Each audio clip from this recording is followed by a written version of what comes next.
It's 5 p.m. now. I'm going to go check out the aquarium, which is open till 9 p.m. The Atlanta Aquarium, I have heard, is huge with very nice exhibits. Let's go check it out. Georgia Aquarium is the largest aquarium in the US, and it is currently the third largest aquarium in the world.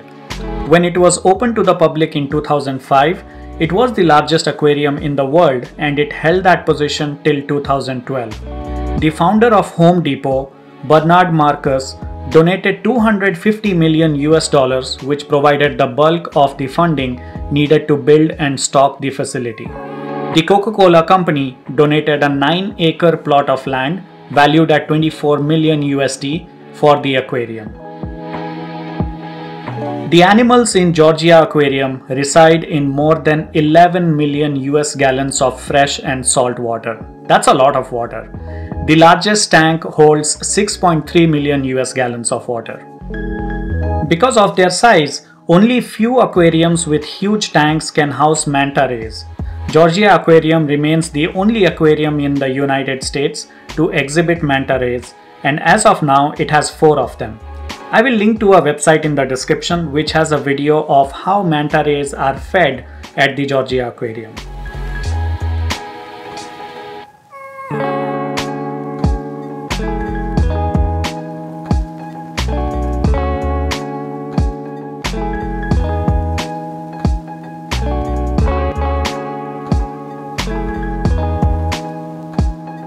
The whale shark is the largest fish in the sea.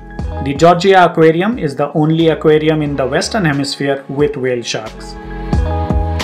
This gallery, called Sharks, Predators of the Deep, opened in October 2020.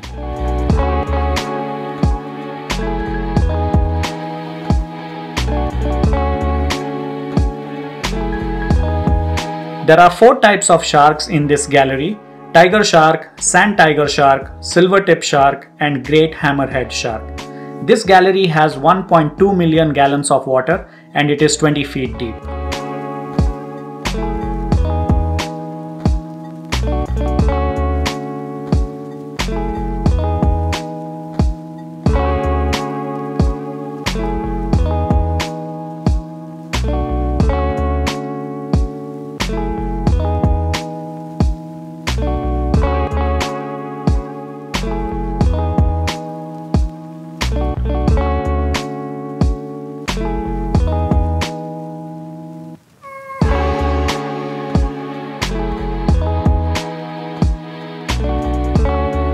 This is the alligator snapping turtle, the largest freshwater turtle in North America.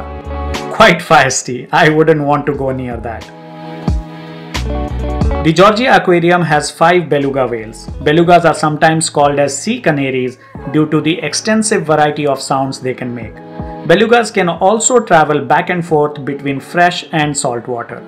For sleeping, one half of the beluga's brain can be in a sleeping state, while the other half maintains visual and auditory awareness of the environment and allows it to surface to breathe. It's the same with dolphins as well.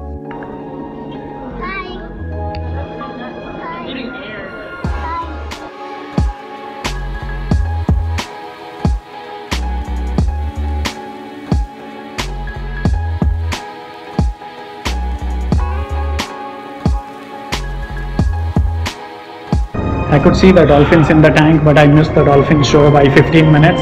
The last show was at 6 and I showed up here at 6:15.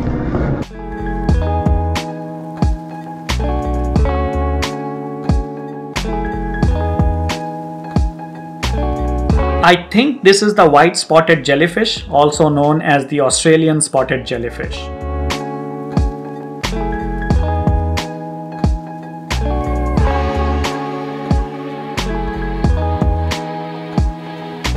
I tried to find out what type of jellyfish this one is, but I could not.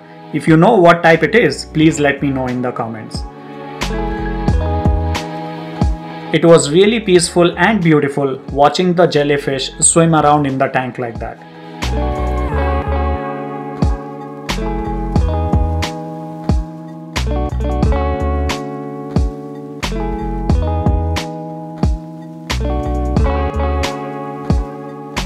Georgia Aquarium offers some amazing activities that I couldn't attend this time because I had not planned ahead of time.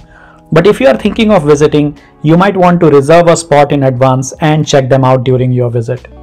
The first one is a sleepover at the aquarium. You get in at 7 p.m., see some cool presentations, get a bedtime snack, sleep close to the animal galleries, get a breakfast, guided tours, and spend the entire next day in the aquarium.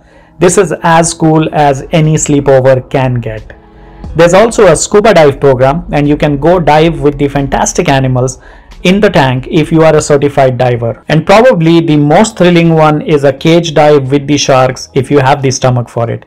You don't need to be a certified diver for this one, so it is probably easier to find a spot, but it may be scarier than the other ones. I spent about 2 hours in this aquarium. It's huge.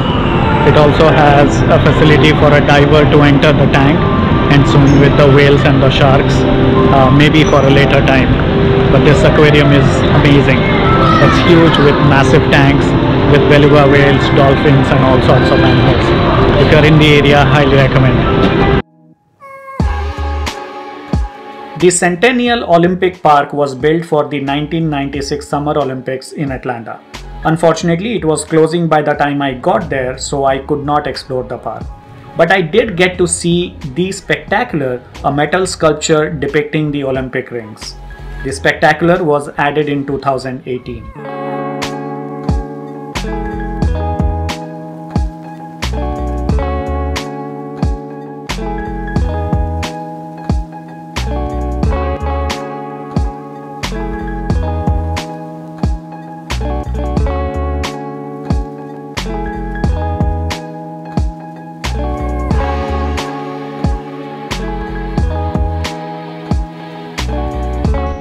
I'm checking out of the Atlanta Airbnb. Next stop is New Orleans. The train is at 9:08 a.m. I'm just waiting for the Uber. I'll pick up Starbucks on the way and then head to the station.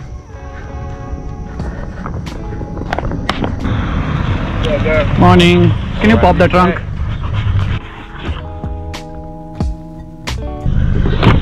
Hey, how are you? Hey, how you doing? Pretty good. So Atlanta is a huge city, and I had thought the train station will be big as well, but it's kind of underwhelming, and I'll show you in a minute what I really mean by that.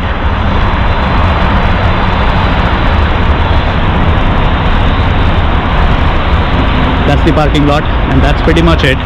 That's like a really tiny parking lot, and the station is small too.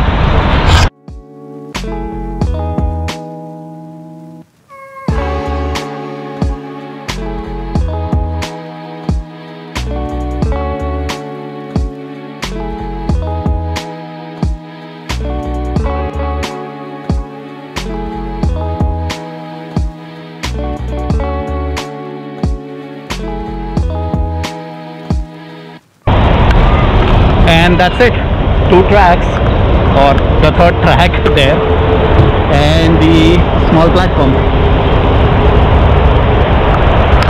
So that's Amtrak Peachtree Atlanta station. Quite small compared to the city that I'm in right now. Alright, let's get on this train and head to New Orleans.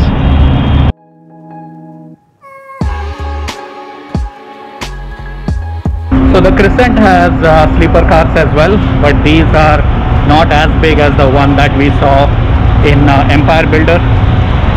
These are quite small. While speaking with one of the train attendants, I learned that the train coaches going into and out of New York City are smaller because they can't fit in the tunnels while entering the city. In the next episode, I will reach New Orleans and go explore the city with you. If you like this video, please give it a thumbs up and subscribe to the channel.